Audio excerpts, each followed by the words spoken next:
அமைதியான பசுமையான காட்டில் ஒரு புத்திசாலி குட்டி ஆமை மற்றும் ஒரு பேராசை நரி வாழ்ந்து வந்தன. ஒவ்வொரு நாளும் நரி உணவு தேடி அலைந்தது. ஆனால் அது எதையும் பகிர விரும்பவில்லை. ஒரு பிரகாசமான காலை ஒரு விவசாயியின் குடிசை அருகில் பழங்களால் நிரம்பிய ஒரு பெரிய கூடை நரிக்கு கண்ணில் பட்டது.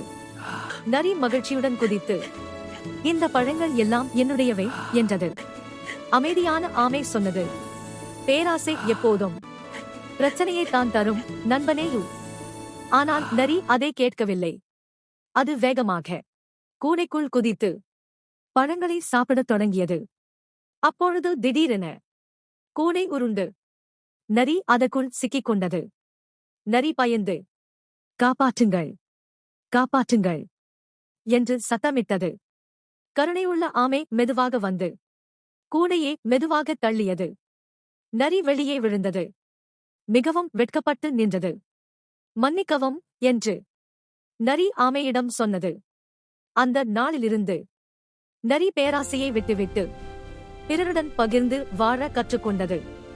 நீதி: பேராசை துன்பத்தை தரும், பகிர்வு மகிழ்ச்சியை தரும்.